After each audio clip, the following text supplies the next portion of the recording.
De volta com você, falando aqui das condições adversas. Eu só voltei aqui um slide, que a gente falou aqui da questão da penumbra, né? Penumbra, falta de iluminação.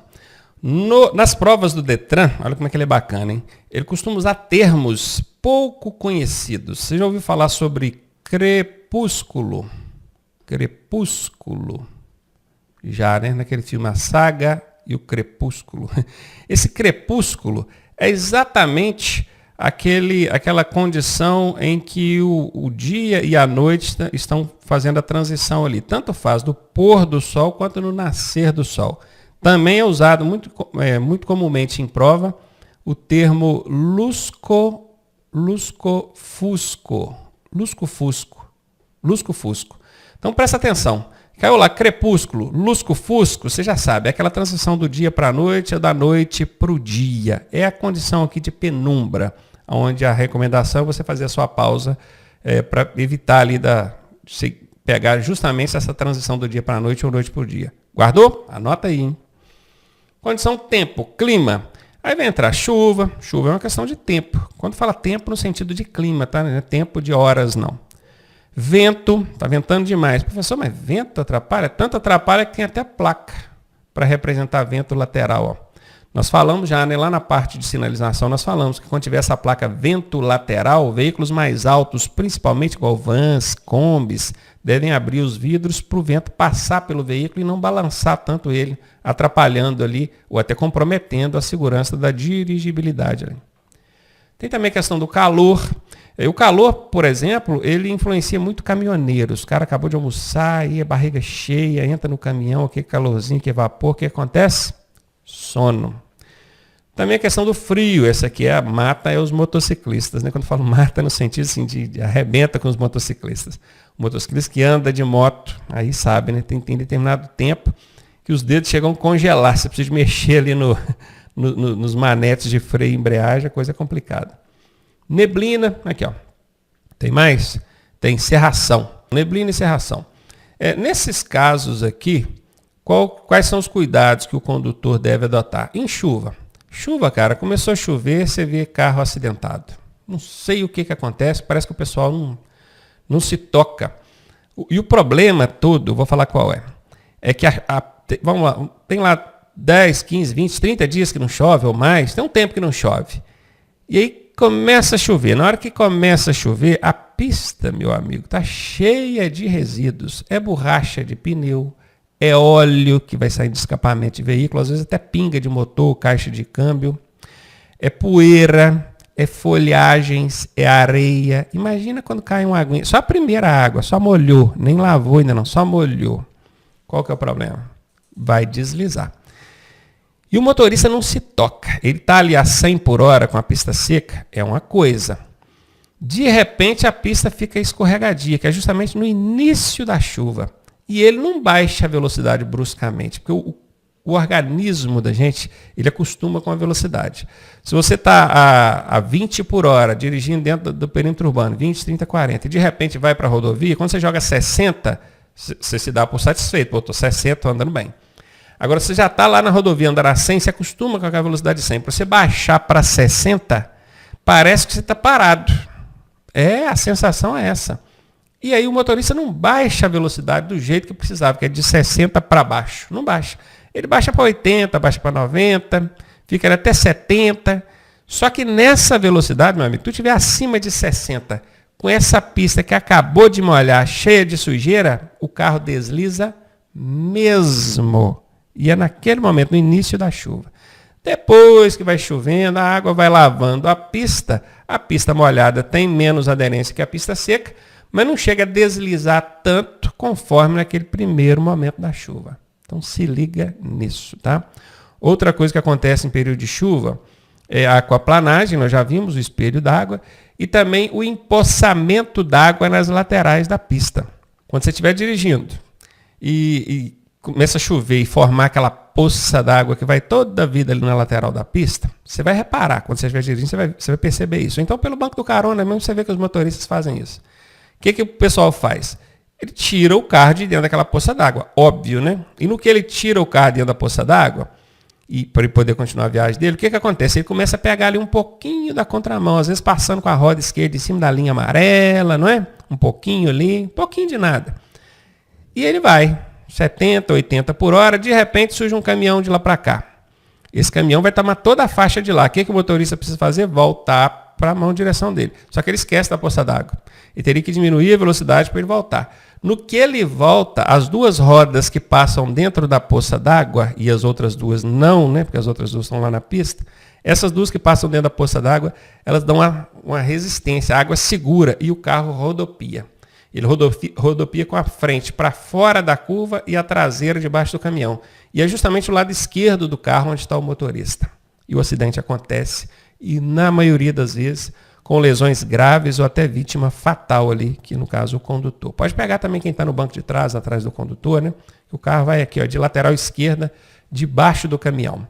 Cuidado com chuva, hein? Não brinca com chuva, não. Eu estou aí com 30 anos de habilitação já, eu já vi acidente de trânsito acontecendo com motoristas experientes por causa disso. Ele não se atina. Começou a chover, é 60 para baixo. Não confia não, hein? Vento, não tem muito, a gente até falou aqui da questão do carro. O vento também pode influenciar na questão das motocicletas, que são veículos leves. Quem anda de moto aí sabe. Não deveria, né? Porque você ainda não é habilitado. Mas na garupa, vamos dizer assim. Você está aqui no meio da sua faixa de trânsito, numa rodovia, na hora que você passa por um veículo grande, um caminhão, um ônibus, vem um deslocamento de ar que dá uma balançada em você. Imagina você magrinho, numa moto menorzinha, ó, 125, né? Se você não tiver essa maldade, o caminhão pode até te derrubar, né? Sem encostar em você, só com um deslocamento de ar ali, ó. Então, quando você vai numa rodovia e percebe que vem um ônibus, principalmente o ônibus, tem aquela frente grandona que faz um deslocamento de ar gigantesco. Chega a moto para o canto, chega lá para o cantinho da sua mão de direção. E para passar mais longe, dá uma diminuída na sua velocidade, tá? Porque o deslocamento de ar é grande.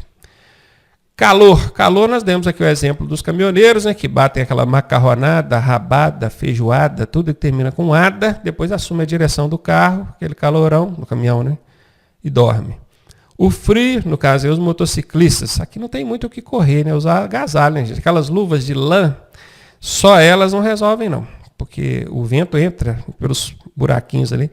Colocar a luva de lã debaixo da luva de couro, aí sim, aí é o sonho. Aí funciona. Só de couro costuma não esquentar muito bem. Só de lã entra vento. Então as duas juntas é o melhor cenário. Cachecol, viseira fechada, capacete, baixa velocidade, tudo isso ajuda. Neblina e cerração é por conta da baixa visibilidade. A primeira coisa que você vai fazer é acender os faróis. Tem que acender o farol baixo, tá? Tem que acender o farol baixo. Não acenda o farol alto, porque o farol alto, ele clareia a neblina. Quando você bate o farol alto, você vê aquele branco assim na sua frente. Então não funciona. O farol alto não fica bom em cerração ou neblina. O ideal é que você use o farol baixo, que aí joga no chão, clareia a pista. Você consegue ver ali a linha divisória, a linha de bordo e consegue ter uma orientação melhor. Claro que a depender da intensidade disso aqui, o melhor que você tem a fazer é procurar um posto de gasolina, um local seguro para poder aguardar que o tempo melhore. Não faça isso no acostamento. Se você ficar imobilizado no acostamento, esperando o tempo melhorar, seja por chuva, cerração, neblina, você corre um risco gigantesco de um caminhão, outro veículo vindo ali, não te ver e colidir com o seu carro. Hein? Não, jamais imobilize o veículo no acostamento em condições de baixa visibilidade ou chuva intensa. Guardou isso? Não tem como, liga o pisca-alerta ali, está muito difícil, liga o pisca-alerta, mantenha o carro em movimento, porque parado também, ainda com o pisca-alerta ligado, eles vão colidir com você. Mantenha ele ali em movimento, 20, 30 por hora, devagarinho, vai. Achou um lugar que dá para sair da pista, né? Uma estrada de roça, um posto de gasolina, uma área de escape, aí você vai e espera ali.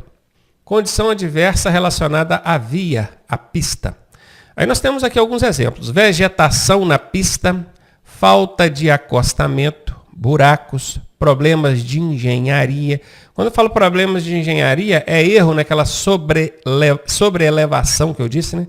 Lembra que na curva, ela sempre tem que ser sobrelevada do lado externo, do lado de fora. né? Imagina você fazendo uma curva para a esquerda, o seu corpo é jogado para a direita, não é? Isso acontece também com a massa, com o peso do veículo. Então a engenharia de tráfego tem que levantar ali essa pista do lado direito, que é o contrário ao da curva. Só para ficar bem representado. Curva para a esquerda, o carro tende a ser jogado, a massa é jogada para cá. Então a pista tem que ser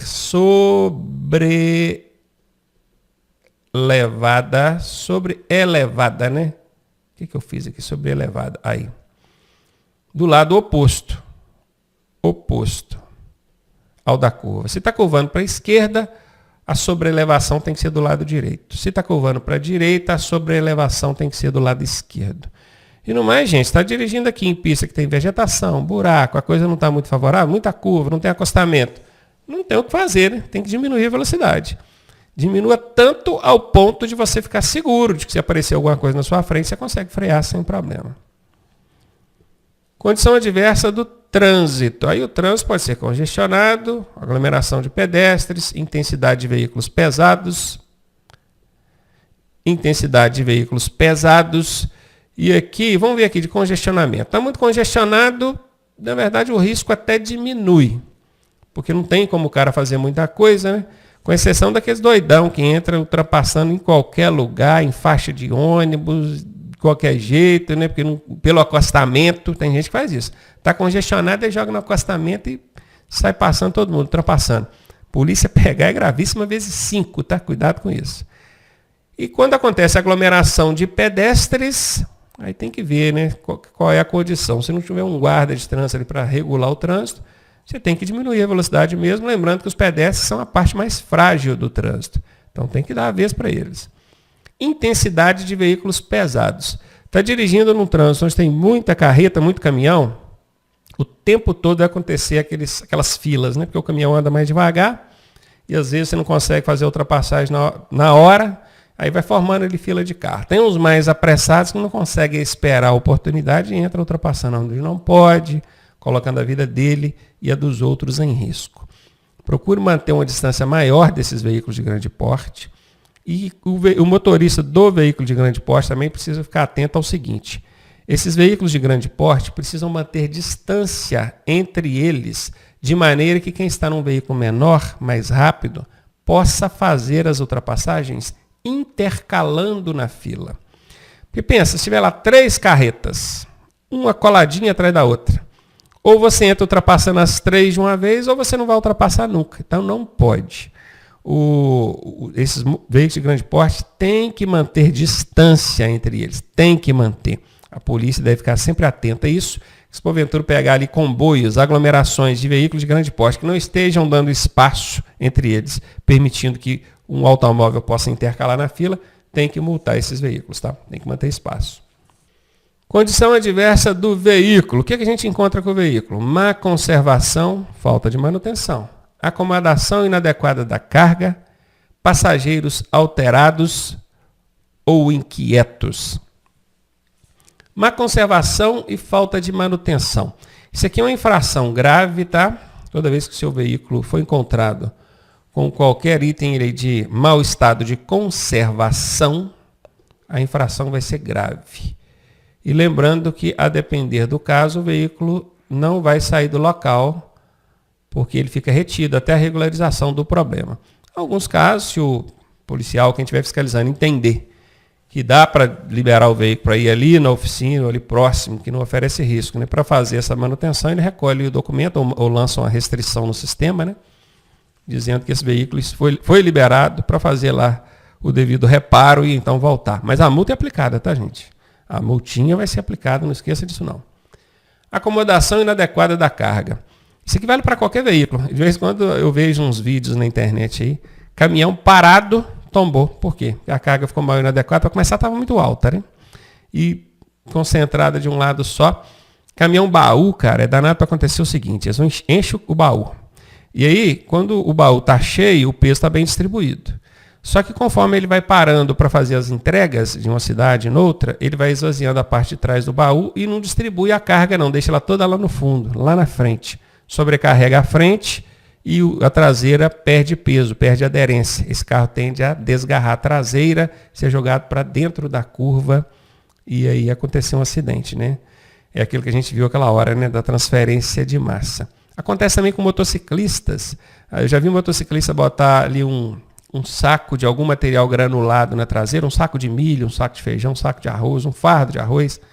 E aquilo, por ser granulado, aquilo mexe para lá e para cá. Na hora do motociclista fazer a curva, aquilo interfere muito na condução da motocicleta. E até mesmo em relação a passageiros. Quem anda, eu já andou em garupa de moto, sabe que você tem que julgar conforme o cara que está pilotando a moto lá. Quem não está acostumado a andar de moto, ele fica com medo de deitar o corpo e ele joga o corpo no sentido contrário. Gente, a moto, ela não curva virando o guidão, não. Ela curva jogando o peso. Então, o condutor, o piloto da moto lá, ele quer curvar para a esquerda, ele joga o peso para a esquerda. Se você jogar o peso para a direita, você arrebenta ele. Se atrapalha ele fazer a curva, às vezes ele perde até o raio da curvatura ali, vai para a contramão, colide, acontece um acidente, sai da pista. Então, tudo tem que ser orientado, tá vendo? Aqui ainda fala também de passageiros inquietos. E isso é criança dentro de carro. E nossa, vira e mexe, eu brinco com os meus. Tem 3, eles vão lá no banco de trás, estão brincando, de vez em quando dá um grito, cara, nossa, quase me mata. Eu tomo aquele susto, só uma hora eu vou bater esse carro, esses meninos gritando aí atrás. De vez em quando tem que chamar atenção. Orientar. Ele tem que ficar quietinho. Não é que tem que ficar quietinho, mas evitar dar um grito ou coisa do tipo que venha assustar o motorista, porque isso é complicado, né? Lembre-se, o condutor é responsável pela segurança dos ocupantes do veículo. Portanto, mantenha a ordem. Olha isso aqui, cara. Parece uma van, né? Tem gente com as pernas para fora, tem menino com a cabeça para fora, e 2 com a cabeça para fora, um com o braço para fora. É isso aqui que não pode acontecer, tá? Tem que manter a ordem. Se for um veículo escolar, então, é o pessoal sentadinho, o monitor ali controlando o pessoal, porque senão dá BO. Condição adversa do condutor. O condutor tem problema de sono, fadiga, cansaço, preocupação, nervosismo, ansiedade, euforia, embriaguez, drogas, dívidas, chifre. Chifre não, eu estou brincando. Dívidas acontece, né? É a preocupação, entra na preocupação aqui. Chifre, esquece o negócio de chifre. Brincadeira. Então, bora aqui. Sono, cara. Qualquer uma dessas condições, não vou nem falar de uma especificamente, mas qualquer uma delas, você não vai assumir a direção do veículo, né? Aqui eu ainda coloquei embriaguez, drogas, você já viu lá na parte de infrações e penalidades que as punições para o condutor nessas condições aqui são pesadíssimas, então não vai não. Tá ali com preocupação, tá cansado, tá nervoso, tá ansioso. Às vezes acontece, eu já vi isso, cara, acontece um acidente. Aí alguém liga pro pai, fala assim, o seu filho aqui acidentou de moto. O que esse pai faz? Ele pega o carro na garagem e já sai louco, o coração na boca. Ali ele perde todos os sentidos. Ele naquela situação que ele está, naquela condição que ele está, ele não tem a menor condição de dirigir. Ele tem que chamar, presta atenção nisso, ele tem que chamar alguém, professor, aconteceu um acidente, por favor, me leva lá agora, eu preciso de você com urgência. Essa pessoa ir dirigindo. Se ele for dirigindo, eu já vi acontecer isso mais de uma vez. Dele também se envolver no acidente. Então, cuidado com isso, tá? Tipos de colisões. Agora, já que nós falamos de todas as adversidades, essa aqui foi a última, né? Condutor. Lembra como é que é o macete para saber todas as condições adversas? O condutor, em seu veículo, lotado de carga e passageiros, disse: faz tempo que eu não via uma luz no fim do trânsito. Guardou? Você guardou, você anotou. Então, nós falamos, a última é o condutor. É a última condição adversa que a gente analisa aqui. E, ao mesmo tempo, no entanto, é a mais importante. É o condutor que é o ponto central de tudo isso. Se o tempo não estiver bom, está chovendo, mas se o condutor tiver consciência disso e souber se portar diante dessa situação, ele vai bem. Entendeu? Então, é o ponto principal, o ponto-chave, a coluna mestra de toda essa análise que a gente fez é o condutor, não tenha dúvida disso. E agora vamos falar de tipos de colisões. O pessoal chama isso aqui de batida. Batida. Bateu? É batida de quê? De morango, de abacate? O que é? Gente, é claro que o batida é um termo popular. A prova não vai falar batida, a prova vai falar colisão. A prova vai falar sinistro. Sinistro. Em algumas regiões do país que eles usam esse termo sinistro para falar assim, sinistro, hein? Sinistro. Mas esse sinistro aqui é sinistro de acidente de trânsito, tá bom? Então tá, vamos ver tipos de colisões. Colisão com o veículo da frente. Poxa, bati na traseira do carro que está na minha frente. O que eu posso fazer para evitar isso aí? Manter distância de segmento. Essa é a principal regra. E essa distância ela tem que ser maior que 2 segundos. Esse sinal aqui é de maior, tá, gente? Eu sei que lá na escola você deve lembrar que estudou isso, ó. Maior, menor. É o sinalzinho de maior e menor, não é? Ok. Então, maior que 2 segundos. Professor, o senhor prometeu de explicar esse negócio de 2 segundos. Lembra, lá na parte norma de circulação, está falando lá de 2 segundos, você falou que ia explicar agora. Vou explicar agora, então bora lá. Tá vendo essa árvore aqui? Ó? Essa árvore aqui é um ponto de referência para a gente fazer esse cálculo de 2 segundos. A professora, se não tiver árvore, pode ser uma placa, pode ser um quebra-mola, pode ser um buraco, pode ser qualquer coisa que sirva de referência para você contar. O veículo que está na frente, quando ele passar por essa referência, ele passou. Você vai contar 2 segundos. Mas se você contar 1, 2, não dá 2 segundos, você conta muito rápido. Para começar, você não contou o segundo 0, né? Tem que ser 0, 1, 2. Você não conta o 0, né?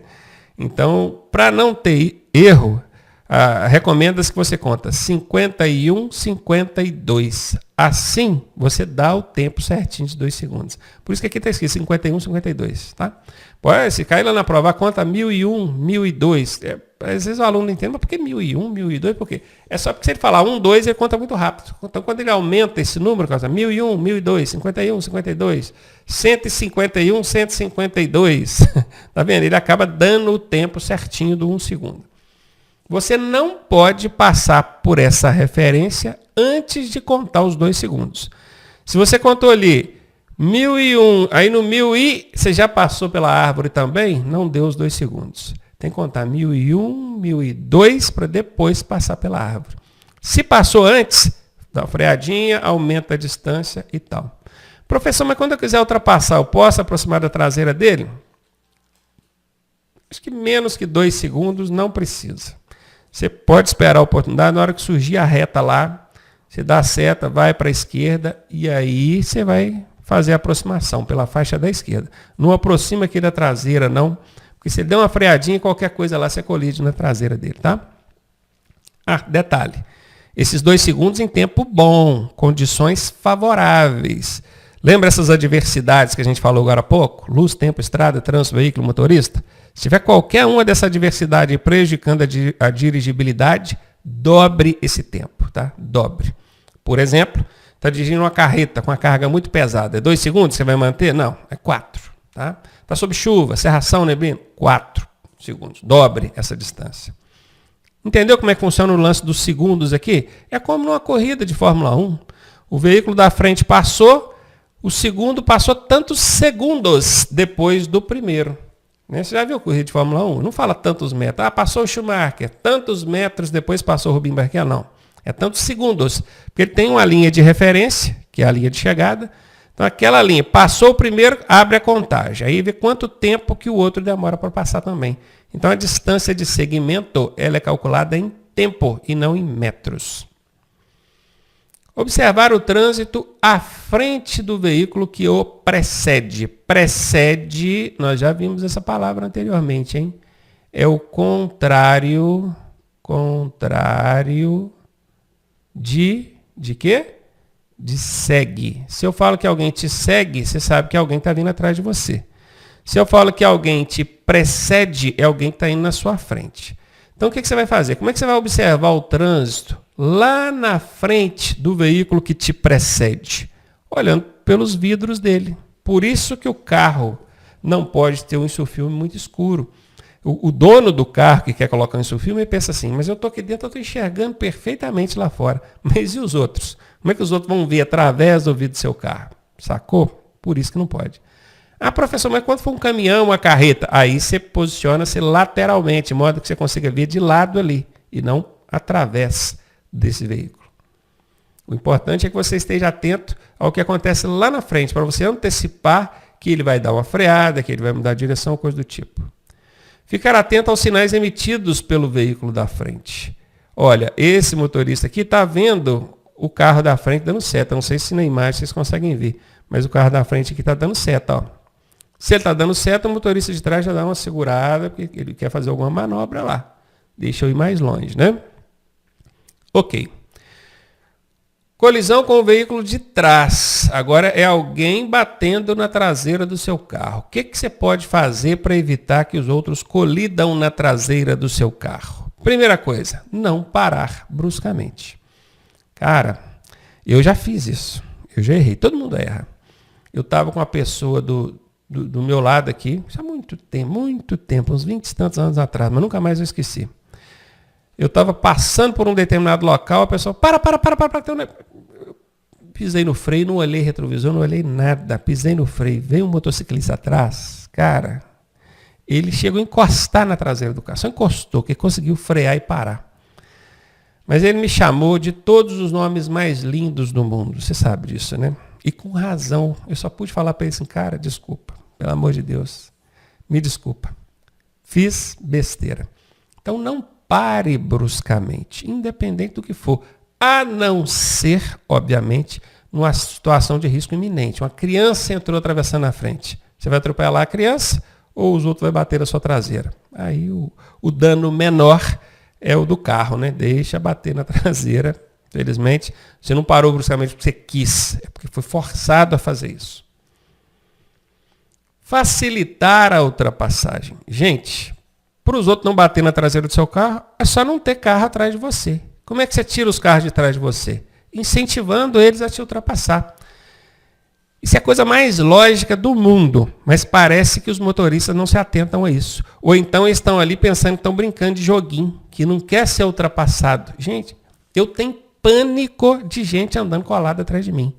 Tanto ao ponto de eu dirigir o tempo todo olhando o retrovisor interno. Quando eu percebo que alguém está vindo aproximando, meu amigo, se eu tenho oportunidade, eu encosto e deixo ele passar. Diminuo a velocidade, dou seta para a direita, indicando que eu vou encostar, né? E deixa ele passar. Vai embora, some, não quero. Tem gente que arruma treta até com um motociclista no trânsito. O motociclista, deixa o motociclista embora, gente. Quanto menos moto estiver perto de mim, melhor. Deixa ele embora. Eu quero pista livre para mim. Ninguém atrás de mim, ninguém dos meus lados, sacou? Então facilite a ultrapassagem. Deixe de ser esses motoristas bobos que não gostam de dar. Tem gente que não gosta, não. É tipo assim, está disputando comigo. Está disputando. Isso eu estou disputando. Eu quero que o cara passe e suma de pé de mim. Tá? Então facilite a ultrapassagem. Tire esses veículos de trás de você. Sendo assim, não vai ter ninguém para bater na traseira do seu carro. Definir o trajeto e sinalizar com antecedência. Não deixa para decidir em cima da hora, não. Você já tem que ter em mente para onde você vai. Para quê? Para você sinalizar com antecedência. Quando você sinaliza com antecedência as suas intenções, obviamente quem está lá atrás já está sabendo o que você vai fazer e aí ele vai ter menor chance de colidir na traseira do seu carro.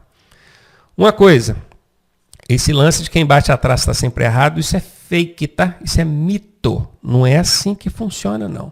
Cada caso vai ser analisado isoladamente e se for comprovado ali que o cara bateu na sua traseira porque você deixou de dar uma seta, porque você fez uma manobra inesperada, freou bruscamente sem ser situação de emergência, fez alguma besteira, é você que vai ser responsabilizado pelo dano do carro dele, tá?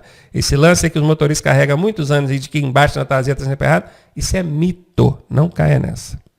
Colisão frente com frente. Essa é a mais braba que tem, né? Aqui, ó. Puf, bateu frente com frente.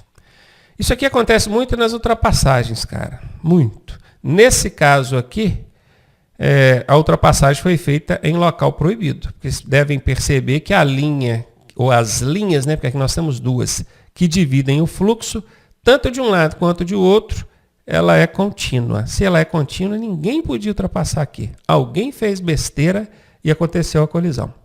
O problema desse tipo de colisão é que a velocidade é somada. Vamos supor que estavam lá 80, 90 por hora, mas na hora que eles perceberam que ia bater, eles frearam. E no que frearam, a velocidade começa a diminuir. Quando chegou a colidir, cada um estava a mais ou menos 50 km por hora. Se for pensar, 50 km por hora não é tanta velocidade.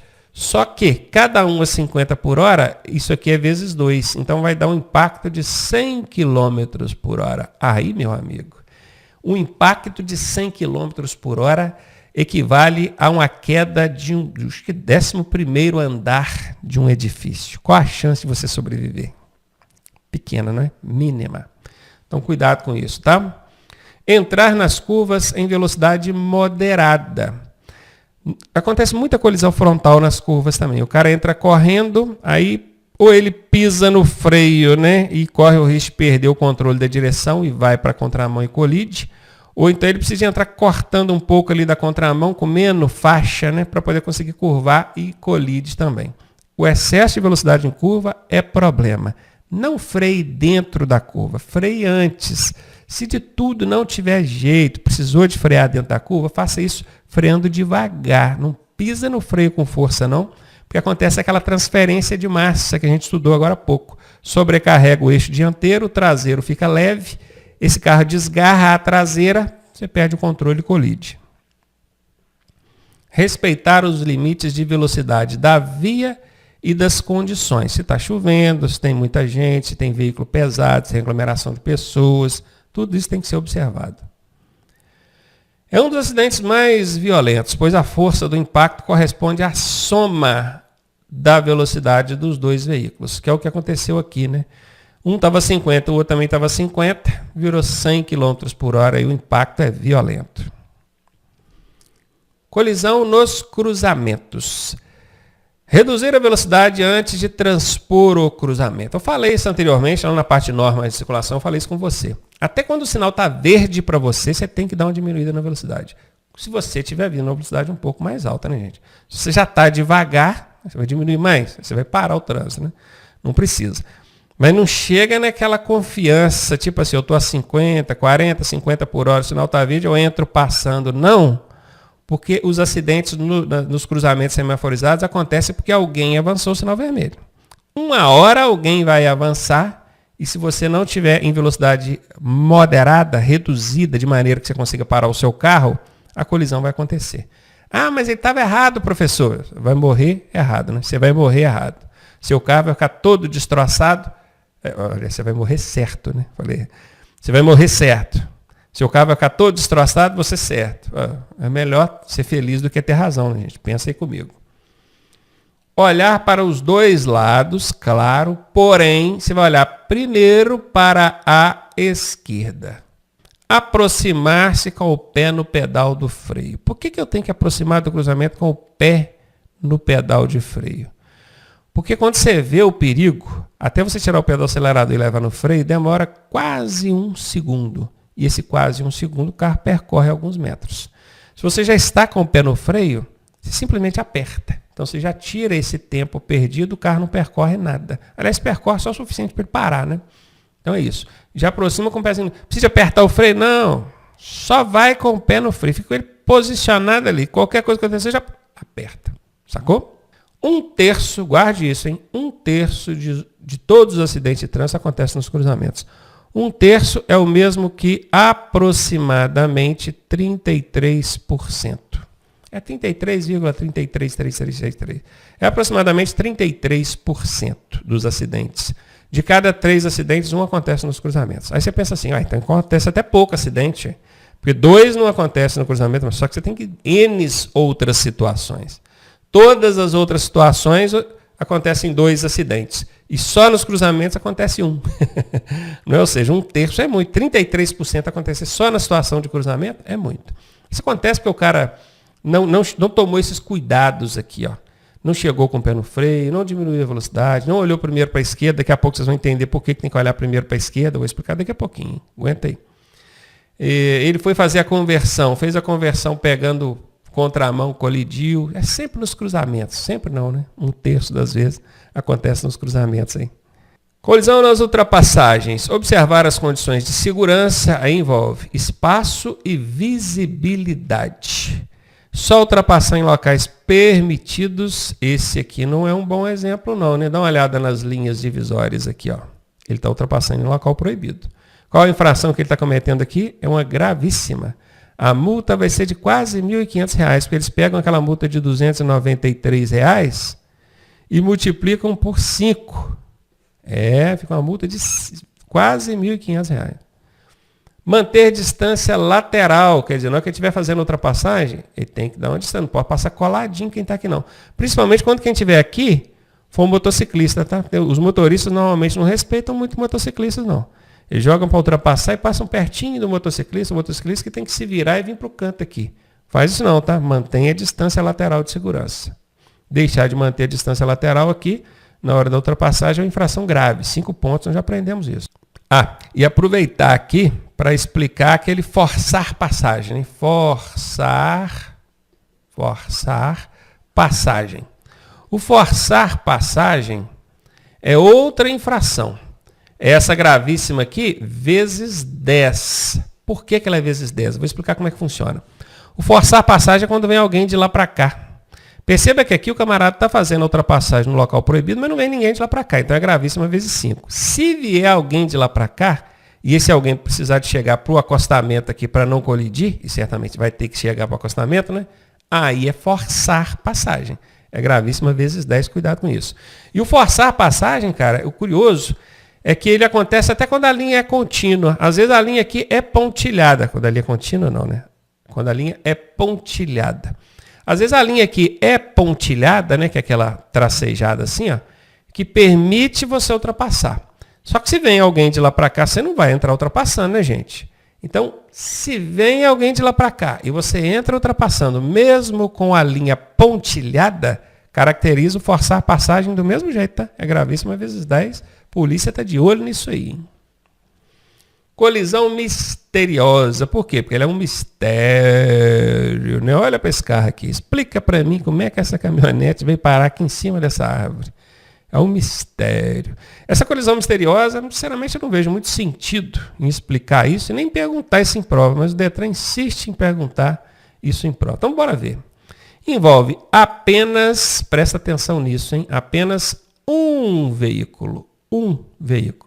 Tem 2 veículos envolvidos, ele foi uma colisão, então não é colisão misteriosa. Colisão entre 2 veículos, né? Não é uma colisão misteriosa. Misteriosa, apenas um veículo. Essa é a característica principal. Quando eu vejo uma questão em prova falando assim, qual o nome dado à colisão que envolve apenas um veículo, aí a questão ainda continua. Né? Eu nem leio o resto, se envolve apenas um veículo, é colisão misteriosa. Já sabe. E as causas são desconhecidas. Por que desconhecidas, hein? Porque se for conhecida, aí não é mistério, né, gente? Lembra-se, é um mistério, desconhecidas. As causas, os motivos do acidente são desconhecidos. Normalmente acontece, vou dar um exemplo aqui, ó. O cara saiu para fazer uma viagem bem cedinho, eram 5h30 da manhã, 6 horas da manhã. Tinha uma serração, aquela serração assim, ó, descendo lá a serra, onde tudo branco. E ele não viu muito bem para que lado que era a curva, passou direto, caiu lá embaixo, morreu. Envolveu apenas um veículo. O acidente foi grave, o sujeito morreu, só tinha ele dentro do carro, morreu. Quando a perícia chega, a perícia não vai ver a serração lá mais, a serração já subiu, foi embora. E aí eles começam a levantar hipóteses. Pode ser que ele dormiu, né? Pode ser que ele passou mal, pode ser que na hora tinha serração e não viu para que lado que era a curva. Não é? Começa a levantar hipóteses. Não tem a definição da causa. Por isso que é chamado de colisão misteriosa. E tem que ser um acidente grave. Tem que ser. Porque se o cara sair ileso, ele conta o que aconteceu. E se ele contar, não é misteriosa, né, gente? Entendeu? Ou ele morre ou ele fica gravemente ferido. Ele não tem condição de contar. Ninguém viu. Só quem viu foi ele. E ele não consegue contar. Então é colisão misteriosa. Guarde essas características aqui, tá? Porque isso aqui pergunta em prova direto. Eu acho uma besteira, mas pergunta. Colisão com objeto fixo. É um poste, é uma lixeira. Olha o camarada aqui, ó. Colidiu com o poste aqui, ó. Pau!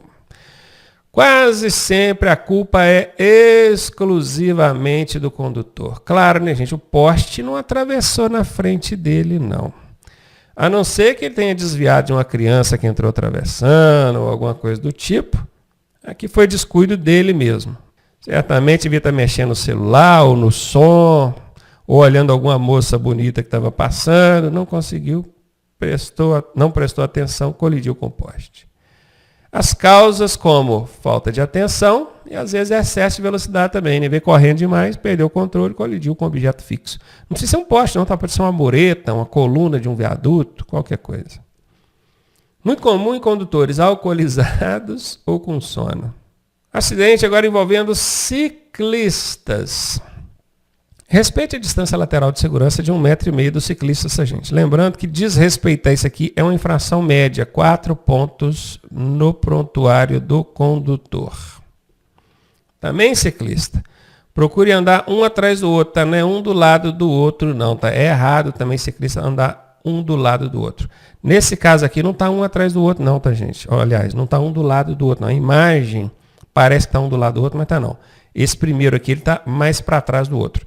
E eles andam um de lá, outro de cá, assim, mas afastados, né? Um lá na frente, outro aqui atrás, que é para justamente eles terem aqui questão de visibilidade entre eles. O que não pode é ficar um do lado do outro mesmo, batendo papo, que aí atrapalha o trânsito. Mantenha-os no seu campo de visão. Fique de olho neles, se for preciso até movimente a cabeça. Não confie só nos retrovisores, não, movimente. Olhe para um lado, olhe para o outro, sempre tentando ampliar o campo de visão do retrovisor para evitar desse ciclista ficar nos chamados pontos cegos, né, escondido atrás das colunas do carro ou fora do campo de visão do retrovisor. Lembre-se, os veículos motorizados são responsáveis pela segurança dos não motorizados, tá? Então, o ciclista está num veículo não motorizado, você é responsável pela segurança dele, não se esqueça disso. Acidente agora envolvendo pedestres. Esse aqui é o tal do atropelamento, né?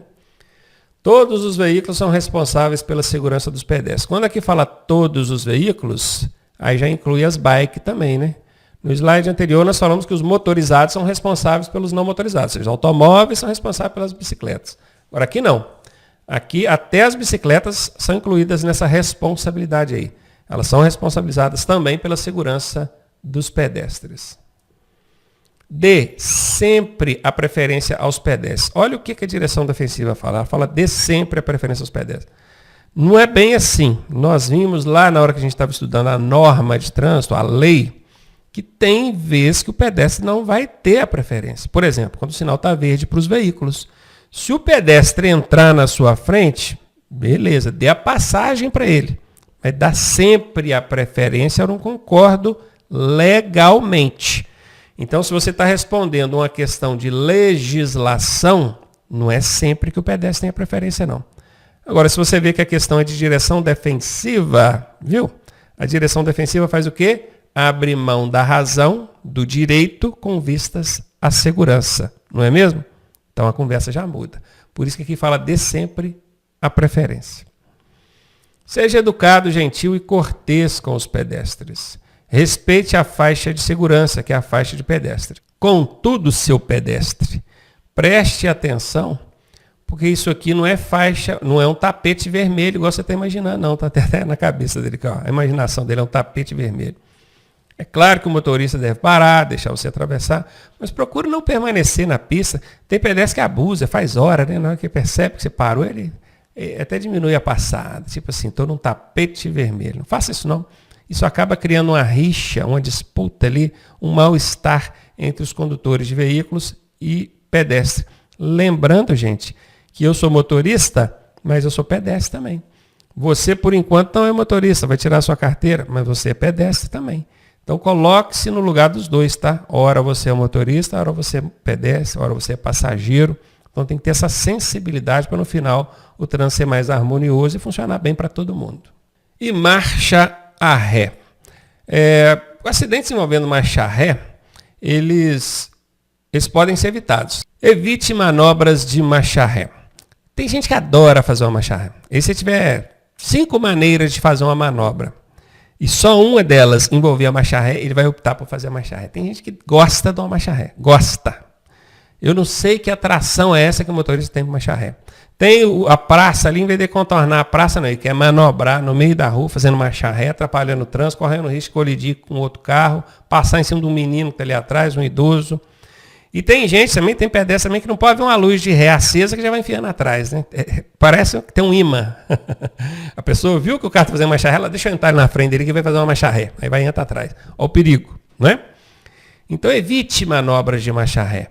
Por exemplo, se precisar de sair de uma garagem, saia de frente. Saia de frente. Manobre lá dentro da garagem para sair de frente. Ah, mas a minha garagem é apertada, não dá para manobrar lá dentro, não. Então entre de ré na garagem para sair de frente para a rua.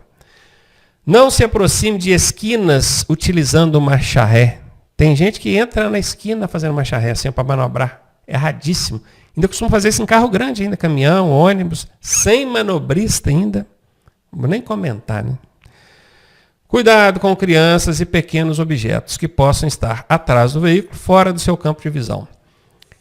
Gente, eu conheço alguns relatos de pessoas que já passaram sobre crianças. Teve um caso que aconteceu com um instrutor. Ele estava dando aula de ônibus e aí ele pediu para o aluno fazer uma marcha ré no ônibus. É uma manobra que eu considero errada, já critiquei isso junto ao Detran. O Detran exige essa ré alinhada ao meio-fio. Se fosse uma ré de 1, 2 metros, tudo bem, mas você pode fazer uma ré de uns 10 metros. Isso é infração de trânsito. Para começar, essa ré contínua que vai toda a vida, ela é uma infração de trânsito. Isso dá multa, isso é perigoso.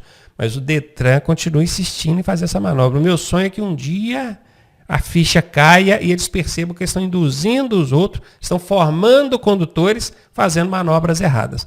Mas aí o instrutor, tendo que treinar isso com o aluno, pediu ao aluno para dar uma ré no micro-ônibus. Aí, no que ele começou a afastar, tinha uma senhora atravessando lá atrás e ele não viu. Colidiu com ela, derrubou e parou o ônibus em cima. Por sorte, não parou com a roda em cima. A senhorinha ficou lá debaixo do ônibus, machucou a cabeça, porque ela bateu a cabeça no chão, mas não foi nada de muito grave, graças a Deus, por conta de não conseguir ver, não ter um campo de visão lá de trás, principalmente um carro grande, pensa. Você não tem um retrovisor interno para te dar a visão traseira aqui. Só os laterais. Se você não viu ela entrando aqui, ó, ela saiu da calçada e entrou. Se você não viu aqui para o retrovisor direito, já era um abraço. Ainda pior, tem hora que o motorista vai fazer essa manobra, ele fica de olho só no retrovisor direito para ver o meio-fio e não olha o de cá, o esquerdo. Aí vem uma pessoa atravessando a rua do lado de lá e entra atrás do carro aqui, ó. Você passa por cima. Então cuidado com isso, tá? Crianças e pequenos objetos que você não vê ali na traseira do carro. Para veículos de grande porte, só executar esse tipo de manobra com o auxílio de manobrista. Tem que ter uma pessoa lá atrás olhando, tá? Tem que ter. Até com o manobrista costuma dar BO. Aqui na nossa cidade mesmo não tem muito tempo. Um ônibus saiu da plataforma na rodoviária e errado. A área de manobra dos ônibus é aberta. A gente circula ali. E o manobrista estava lá atrás olhando. Só que aqueles manobristas, que eles não olham o trânsito, não, eles olham o ônibus. Eles ficam assim, vem, olhando para o motorista lá. Gente, manobrista tem que olhar o trânsito. O trânsito. Tem que dar curso para os outros manobrar ônibus e caminhão. Todo manobrista que eu observo, ele fica olhando o veículo. Não é o veículo, você tem que olhar o trânsito, meu querido. Olha o trânsito. O motorista que está lá dentro do veículo, ele quer confiar em você, que você está olhando o trânsito. O miserável estava olhando para o ônibus e mandando o cara vir. Tinha uma senhora atravessando e ele passou em cima da perna da senhora. Ela perdeu a perna. Não sei nem se sobreviveu depois. Eu sei que a notícia que a gente recebeu logo no primeiro, segundo dia após o acidente é que ela tinha perdido a perna. Se aquilo se agravou, talvez, não sei se ela perdeu até a vida, vou procurar saber disso. Mas está vendo a gravidade da questão? Tem que ter manobrista. E se você é o motorista do veículo, oriente o manobrista para olhar o trânsito. Não é olhar o veículo. O veículo você está olhando, você que é o motorista. Beleza? Próxima aula a gente volta aí falando mais sobre direção defensiva.